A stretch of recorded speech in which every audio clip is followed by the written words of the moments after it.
রাখার আহ্বান জানাচ্ছি। ধন্যবাদ।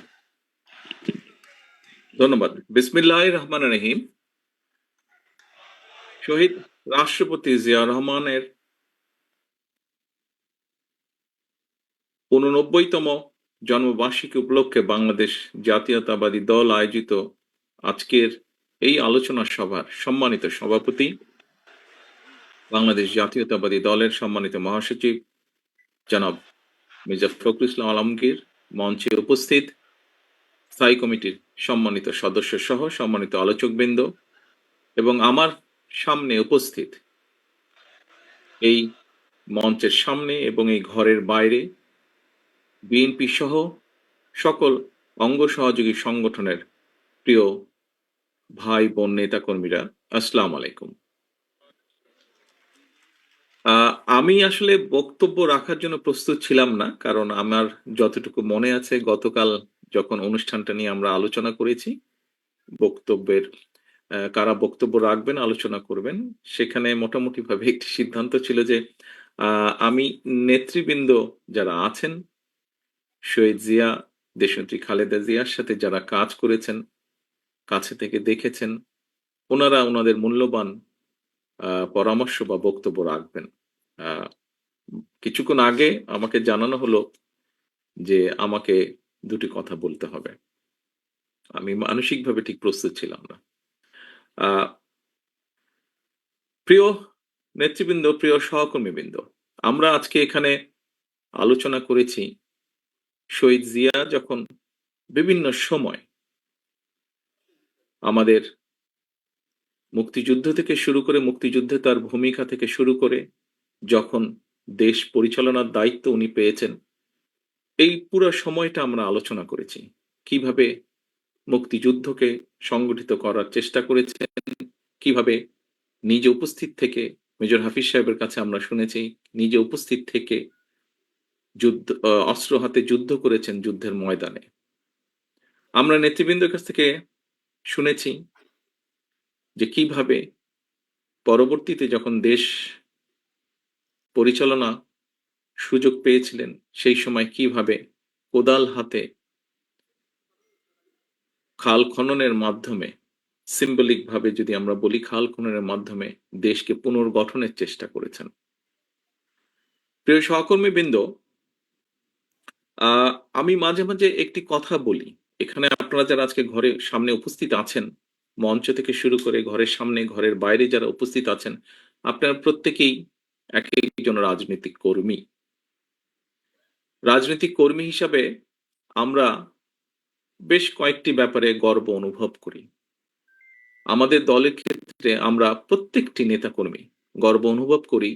যখন আমরা আজকে আলোচনা করছিলাম, আলোচকবৃন্দ যখন বলছিলেন শহীদ রাষ্ট্রপতি জিয়া রহমান যখন দেশ পরিচালনা করেছেন, কি কি ক্ষেত্রে দেশ জাতি সফলতা অর্জন করেছিল ওনার নেতৃত্বে, এই কথাগুলো যখন আমরা বলি, বিএনপির একজন কর্মী হিসেবে আমরা প্রত্যেকটি কর্মী গর্ব অনুভব করি।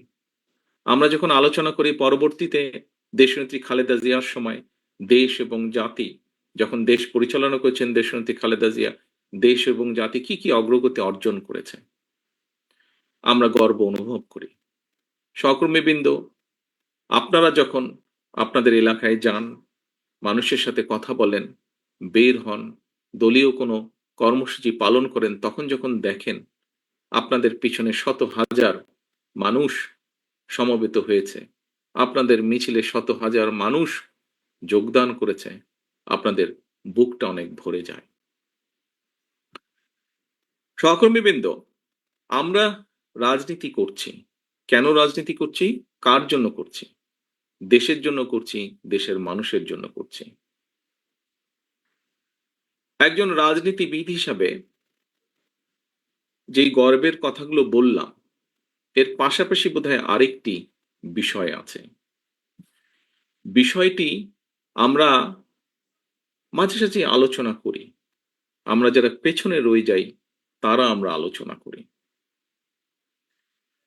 কি সেটি? সেই বিষয়টি, একজন রাজনীতিবিদ যখন মানুষ মাত্রই মৃত্যুবরণ করবে, এবং একজন রাজনীতিবিদ যখন মৃত্যুবরণ করেন, মুসলমান যদি হয়ে থাকেন অবশ্যই জানাজা তার হয় এবং সেই জানাজায় মানুষের উপস্থিতি বলে দেয় যে মানুষটি মারা গিয়েছেন তিনি তার মানুষের কাছে কতটা জনপ্রিয় ছিলেন, তিনি মানুষ হিসেবে কতটা মানুষের কাছে গ্রহণযোগ্য ছিলেন, এই জানাজার বিষয়টি বলে দেয়।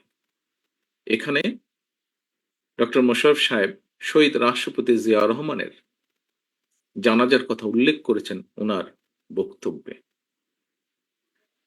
আমরা সমসাময়িক ইতিহাস ওনার জানাজা থেকে শুরু করে আজ পর্যন্ত যদি দেখি, খুব সম্ভবত পৃথিবীর কোনো রাজনৈতিক নেতার চলে যাবার পরে জানাজার ক্ষেত্রে এইরকম দৃশ্য আমরা দেখিনি, এত জনসমাগম আমরা দেখিনি, এভাবে মানুষকে কাঁদতে আমরা দেখিনি, এত সংখ্যক মানুষকে কাঁদতে। প্রিয় সহকর্মী বৃন্দ,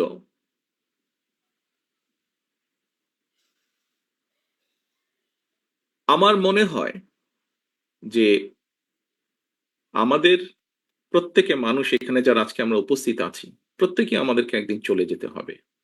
স্বাভাবিকভাবেই মৃত্যুর পরে জানাজা, মুসলমান হলে জানাজা, অন্য ধর্ম হলে সেই ধর্ম অনুযায়ী যেই অনুষ্ঠানটি হয় সেই অনুষ্ঠানটি হবে। কারটি কত বড় হবে সেটি আমরা জানবো না, অর্থাৎ যে মানুষটি মারা যাচ্ছে, কিন্তু যারা বেঁচে থাকবে তারা দেখতে পাবে। সহকর্মীবৃন্দ, শহীদ রাষ্ট্রপতি জিয়া রহমানের কর্মী হিসাবে আমাদের প্রত্যেকের বোধহয় নিজের মনের ভেতরে এইরকম একটা ইচ্ছা থাকা উচিত যে শহীদ রাষ্ট্রপতি জিয়া রহমান যেভাবে নিজেকে মানুষের কাছে গ্রহণযোগ্য করেছিলেন, যেভাবে মানুষের স্নেহ ভালোবাসা পেয়েছিলেন, সেই রকম কিছু একটা আমরা একজন রাজনৈতিক কর্মী হিসেবে, তার দলের রাজনৈতিক কর্মী হিসেবে আমরা আমাদের যার যার অবস্থান থেকে তার সর্বোচ্চটা যাতে আমরা পেতে পারি, এরকম একটি দৃঢ় সংকল্প আমি মনে করি বর্তমান প্রেক্ষাপটে নেওয়া উচিত। আমরা শহীদ রাষ্ট্রপতি জিয়া রহমানের সম্মানিত আলোচকবৃন্দ বিভিন্ন বিষয়ে আলোচনা করেছেন। সকল কিছু যদি আমরা পর্যালোচনা করি, তাহলে আমি মনে করি একজন রাজনৈতিক কর্মী হিসাবে, ওনার সন্তান হিসাবে এবং ওনার দলের একজন রাজনৈতিক কর্মী হিসাবে আমি তো আমার ক্ষেত্রে আমি সেই রকমই চাই। আমার দৃঢ় বিশ্বাস আমার সামনে উপস্থিত আপনার প্রতিটি মানুষ, আমি যেই কথাগুলো তুলে ধরেছি আপনাদের কাছে, এখন হয়তো একজন মানুষ হিসাবে আপনি কেন চাইবেন না যে আপনি এমন কিছু রেখে যান যা আপনি চলে যাবার পরেও সেটি ক্যারি করবেন, অর্থাৎ মানুষের সেই সমর্থন, মানুষের সেই শ্রদ্ধা, মানুষের সেই সম্মান আপনার প্রতি। সহকর্মীবৃন্দ, মেজর হাফিজ সাহেব ওনার বক্তব্যে একটি কথা বলেছেন। উনি দুদিন আগে যখন এলাকায় গিয়েছেন, উনি কিছু মানুষকে দেখেছেন ওনার সামনে, উনি খুব অবাক হয়েছেন। প্রিয় সহকর্মীবৃন্দ, এইরকম মানুষগুলো 5 তারিখের পর থেকে আস্তে আস্তে ভিড় করা শুরু করেছে। এরকম এখানে আরেকজন বক্তা বলেছেন যে এই ঘরে যারা উপস্থিত আছেন, খুব সম্ভব মঈন খান সাহেব বলেছেন ওনার বক্তব্যে যে এই ঘরে যারা আপনারা উপস্থিত আছেন, আমাদের দেশনেত্রী থেকে শুরু করে আমাদের গ্রামের প্রতি শেষ কর্মীটি পর্যন্ত প্রত্যেকটি মানুষ বিগত 15 বছরে, 16 বছরে, আমরা 111 থেকে ধরলে আরো লম্বা সময়, আরো 2 বছর সময়, কিভাবে আপনারা অত্যাচারিত হয়েছেন, নির্যাতিত হয়েছেন। বাংলাদেশের পত্র পত্রিকাগুলো, যেই পত্র পত্রিকাগুলো সহজে আমরা বলতাম, কথার ছলে আমরা বলতাম বিএনপির ভালো নিউজ করে না, সেই পত্র পত্রিকাগুলো লিখেছে তারা যে কিভাবে আমাদের নেতাকর্মীরা হাতকড়া পরা অবস্থায় জেলের ভিতরে মারা গিয়েছে, কিভাবে আমাদের নেতাকর্মীরা হাতকড়া পরা অবস্থায় হাসপাতালের বারান্দায় শুয়ে আছে।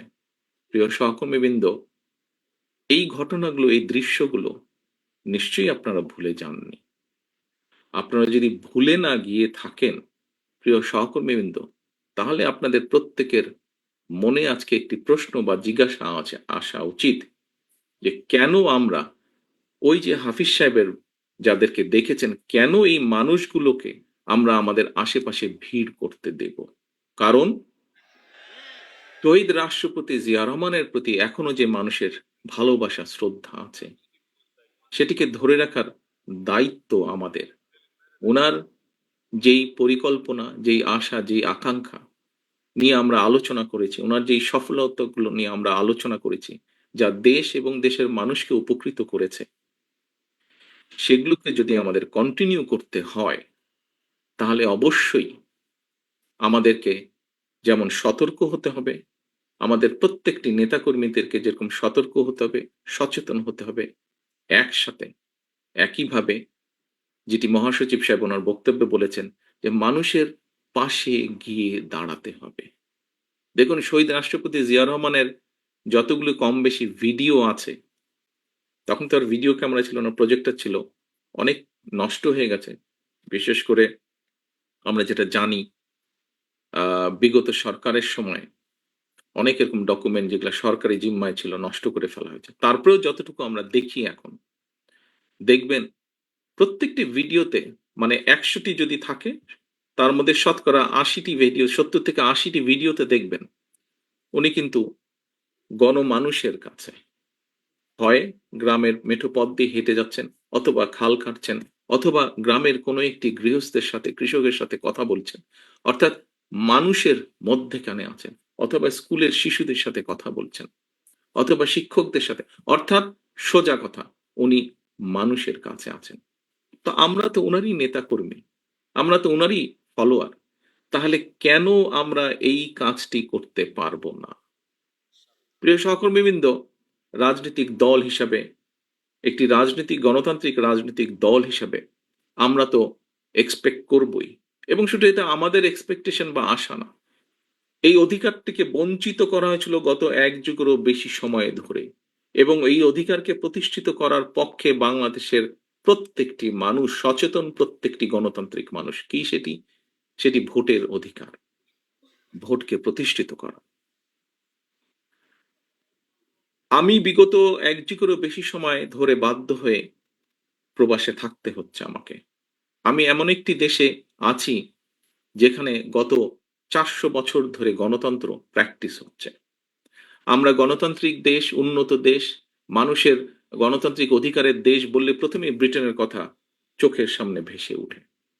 প্রিয় সহকর্মীবৃন্দ, এই দেশে যেকোনো সরকারি ব্যবস্থা, যেকোনো রাষ্ট্রীয় ব্যবস্থা, যেকোনো ব্যবস্থা কেন মানুষের পক্ষে?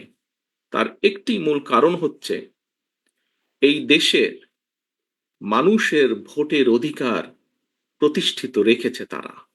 যেকোনোভাবেই হোক সেটিকে প্রতিষ্ঠিত রেখেছে। অর্থাৎ মানুষকে কথা বলতে দিতে হবে, মানুষকে তার ভোট দিতে দিতে হবে। এর বাইরে কোনো কথা নাই। এবং তার জন্য একটি জবাবদিহিতা তৈরি হয়েছে, আস্তে, আস্তে জবাবদিহিতা তৈরি হয়েছে। সেই জবাবদিহিতা প্রত্যেকটি ক্ষেত্রে, রাষ্ট্র এবং সরকারের প্রতিটি ক্ষেত্রে এই জবাবদিহিতা তৈরি করতে পেরেছে তারা, এবং সেজন্যই এখানে মানুষ নিরাপদ থাকে।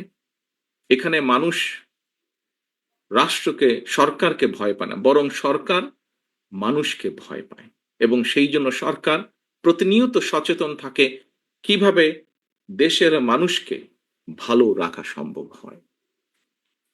কাজেই আমরা মনে করি, আমি দৃঢ়ভাবে বিশ্বাস করি, যে কোনো মূল্যে, গতকাল জিয়াউর রহমান ফাউন্ডেশনের অনুষ্ঠানে একজন আহ, একজন তরুণের প্রশ্নের জবাবে আমি একটি উত্তর দিয়েছিলাম।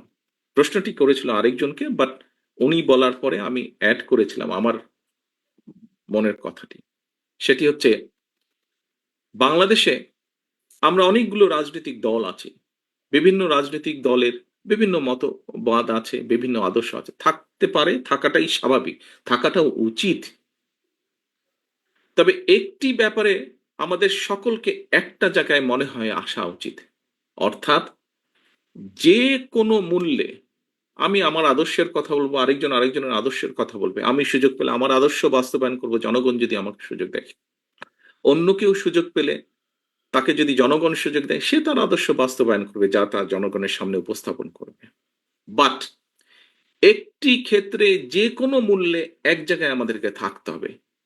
সেটি হচ্ছে নির্দিষ্ট সময় পরে পরে দেশের নিয়ম, আইন, কানুন, সংবিধান যে সময়টি বেঁধে দিবে, সেই সময় পরে পরে অবশ্যই রাষ্ট্রের বা সরকারের প্রতিটি পর্যায়ে যেখানে নির্ধারিত হবে সেখানে ভোট হতে হবে। সেটি জাতীয় সংসদ হোক, সেটি পৌরসভা হোক, ইউনিয়ন পরিষদ হোক, যেটিই হোক না কেন। অর্থাৎ জবাবদিহিতা, ভোটই একমাত্র, ভোটের অধিকার একমাত্র জবাবদিহিতা তৈরি করতে পারে। জবাবদিহিতা যদি রাষ্ট্রে, সমাজে, সকল জায়গায় যদি আমরা জবাবদিহিতা তৈরি করতে পারি, তাহলেই ধীরে ধীরে আমরা এগোতে সক্ষম হব। ধীরে ধীরে সরকার যদি জনগণকে জবাবদিহিতা করতে বাধ্য থাকে প্রতি কাজের জন্য, তাহলেই একমাত্র আস্তে আস্তে জনগণের দুঃখ, দুর্দশা লাঘব করা সম্ভব হবে। জনগণের কথা, জনগণের ইচ্ছা, জনগণের আকাঙ্ক্ষা প্রতিফলিত হবে সরকারের কাজের মাধ্যমে। প্রিয় সহকর্মীবৃন্দ, আমি একটি কথা বলতে চাই আমার বক্তব্যের মধ্যে।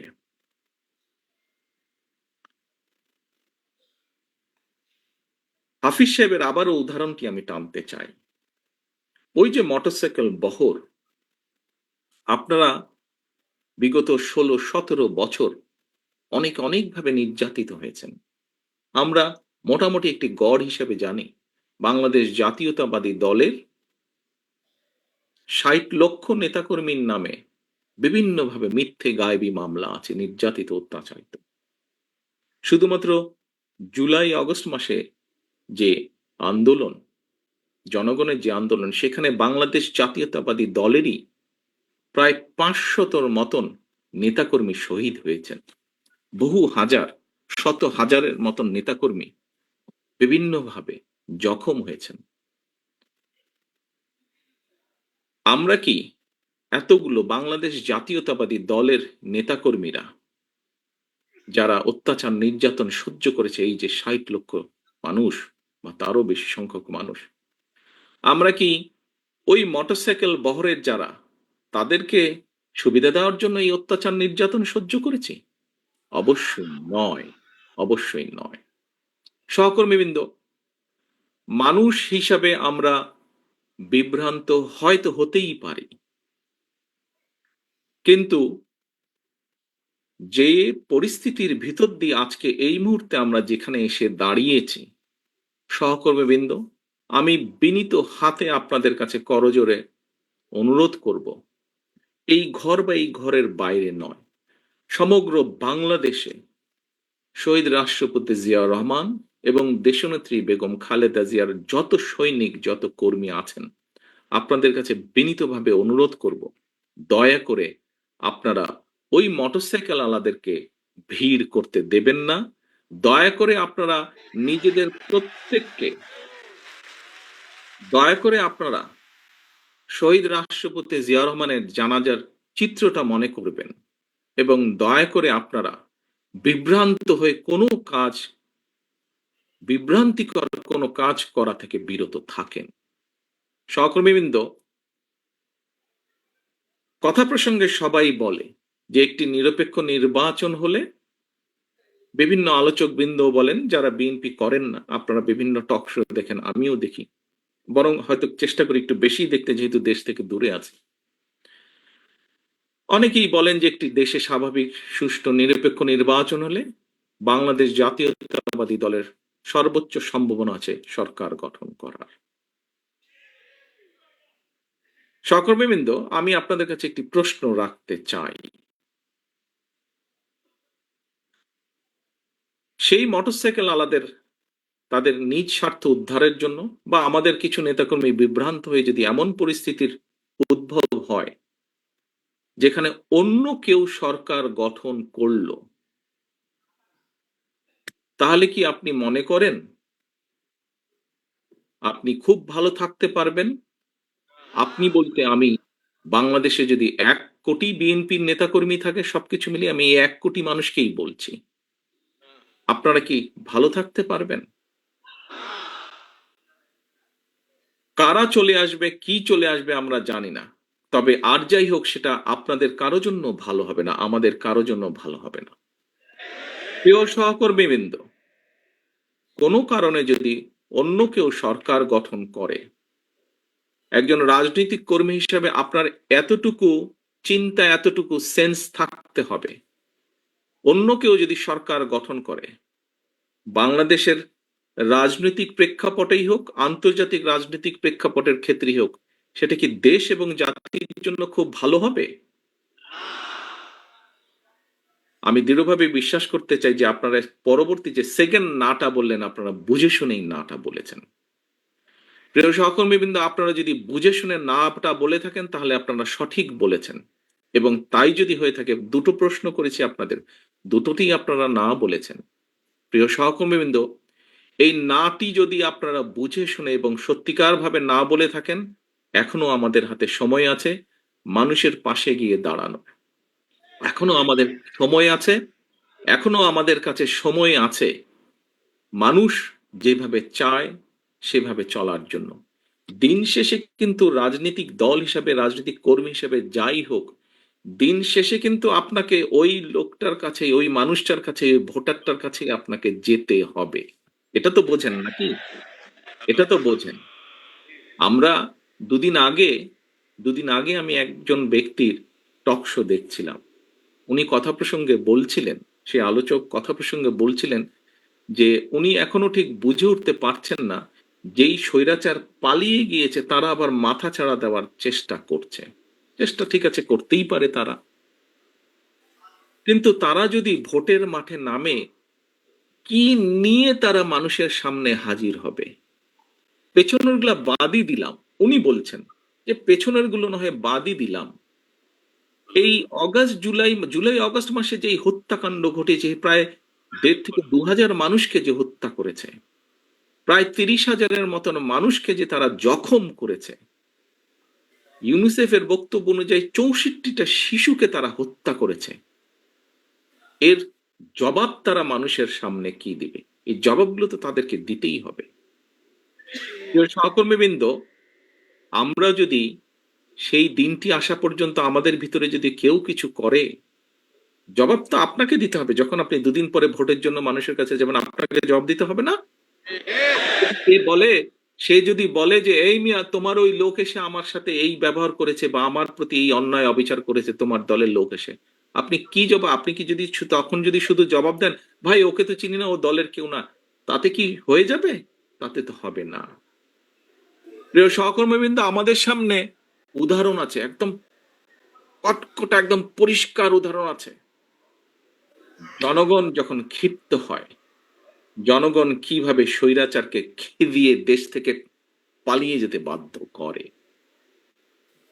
সহকর্মীবৃন্দ, মাত্র কদিন আগে, এখনো চোখের সামনে জ্বলজ্বল করছে সেই উদাহরণ।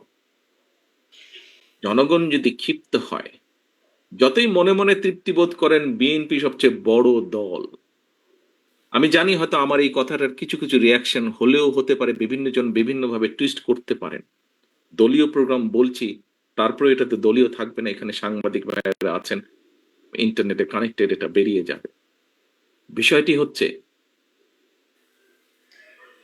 যে জ্বলজ্বল করছে সেই উদাহরণ, কাজেই দিন শেষে কিন্তু সেই জনগণ, দিন শেষে সেই জনগণ, আমরা সকলে সেই জনগণের সমর্থন পাওয়ার চেষ্টা করছি। কাজেই সমর্থন যদি পেতেই হয়, কেন আমরা সত্যিকার ভালোভাবে সেই সমর্থন নেওয়ার চেষ্টা করব না? কেন আপনি কেন আপনি অন্যায়ের বিরুদ্ধে চোখ বন্ধ করে রাখবেন? প্রিয় সহকর্মীবৃন্দ, দিন শেষে সেই জনগণ, জনগণের কাছেই যেতে হবে। জনগণ যদি মুখটা ফিরিয়ে নেয়, আপনার আমার কিন্তু কোনো স্থান নেই। যত বড় যাই হই না কেন, আমরা নিজেরা নিজেরা যত বড় যাই মনে করি না কেন, জনগণ যদি মুখ ফিরিয়ে নেয়, এবং নাম বলবো না, কিছু কিছু রাজনৈতিক শক্তি, যেই হোক না, যত ছোট বড়ই হোক না কেন, তারা বিভিন্নভাবে আমাদের বিপক্ষে ওই মোটরসাইকেল আলাদের কিছু কাজ কামের কারণে তার সাথে আমাদের নেতাকর্মীদেরকে যুক্ত করে কিছু কিছু কথা বলার চেষ্টা করছে। আমাদেরকে সতর্ক সচেতন হতে হবে সহকর্মীবৃন্দ। বারে বারে আমি বলছি, আমি আজকে গত কয়েক মাস ধরে বলছি, সামনের নির্বাচন এত সহজ নয় আপনারা যত সহজ ভাবছেন। নিজের মনে যতই বড়াই করুন, আরে বিএনপির তো শাখা প্রশাখা একদম গ্রাম পর্যন্ত আছে, অন্যদের কি এত আছে? এত বড়াইয়ের কিছু নেই। থাকতে পারে আপনার শাখা প্রশাখা, প্রিয় সহকর্মীবৃন্দ, আমাদের নেতাকর্মীরা তৈরি করেছে সেই শাখা প্রশাখা, গ্রাম পর্যন্ত দলকে নিয়ে গেছে, ওয়ার্ডে ওয়ার্ডে দলকে নিয়ে গেছে, কিন্তু তারপরেও জনগণ ম্যাটার্স। জনগণ ম্যাটার্স। সেই জনগণই হচ্ছে আমাদের শক্তি, জনগণই হচ্ছে আমাদের সমর্থন, জনগণই হচ্ছে শক্তি। জনগণ সাথে না থাকলে জনগণ 5ই আগস্ট দেখিয়ে দিয়েছে। কাজে আমরা যদি ভুল করি, জনগণ আবার কোনো একটা কিছু দেখিয়ে দিবে, তখন কিন্তু পস্তাতে হবে, তখন কিন্তু হাপিত্যেশ করতে হবে। সহকর্মীবৃন্দ, এখনো সময় আছে। আসুন, আসুন, আসুন, আমরা জনগণের পাশে থাকি, জনগণের সাথে থাকি। যারা এমন কিছু করবে যা আপনাকে আমাকে ক্ষতিগ্রস্ত করবে, যা আমার দলকে ক্ষতিগ্রস্ত করবে, যা আমাদের দল ক্ষতিগ্রস্ত হবে, আমরা তার বিরুদ্ধে প্রতিবাদ গড়ে তুলব, তার বিরুদ্ধে প্রতিরোধ গড়ে তুলব। আজকে শহীদ জিয়ার 89তম জন্মবার্ষিকীতে যদি শহীদ জিয়াকে সত্যিকার ভাবে আমাদের স্মরণ করতে হয়, যদি শহীদ জিয়াকে সত্যিকার ভাবে সম্মান জানাতে হয়, আজকে দেশনেত্রী খালেদা জিয়া, ওনার জন্য আমরা দোয়া করছি সুস্থতার জন্য, কিন্তু দেশনেত্রী সবচাইতে খুশি হবেন, দোয়া তো আছেই, কিন্তু উনি যখন দেখবেন, যখন দেখবেন যে জনগণ সমর্থন দিয়েছে বিএনপির প্রতি, আমি তো মনে করি সবচাইতে বেশি খুশি উনি সেদিন হবেন। এবং দেশনেত্রী খালেদা জিয়ার সৈনিক হিসাবে আপনাদের উপরে সে দায়িত্ব বর্তায়। সহকর্মীবৃন্দ, আমরা কে ছোট নেতা, কে গ্রামের নেতা, কে ইউনিয়নের নেতা, কে বড় নেতা, কে বিভাগীয় নেতা, কে কেন্দ্রীয় নেতা, বিষয় এটি নয়। বিষয় একটি, আমাদের ঐক্যবদ্ধ থাকতে হবে, আমাদেরকে অন্যায়ের বিরুদ্ধে থাকতে হবে, আমাদেরকে অন্যায়ের বিরুদ্ধে প্রতিরোধ করতে হবে, আমাদেরকে এমন ভাবে দাঁড়াতে হবে যাতে জনগণ বোঝে আমরা তাদের সাথে আছি, জনগণ বোঝে আমরা তাদের পাশে আছি, জনগণ বোঝে যে জনগণ যেভাবে চায় আমরা সেভাবেই আছি, জনগণের প্রত্যাশা অনুযায়ী আমরা সেভাবেই তাদের পাশে আছি। সহকর্মীবৃন্দ, আজকে এই হোক আমাদের শপথ, শহীদ রাষ্ট্রপতি জিয়াউর রহমানের এই 89তম জন্মবার্ষিকীতে এই হোক আজকে আমাদের প্রতিজ্ঞা। সকলকে আন্তরিক ধন্যবাদ। আল্লাহ হাফেজ। বাংলাদেশ জিন্দাবাদ। বাংলাদেশ জাতীয়তাবাদী দল জিন্দাবাদ।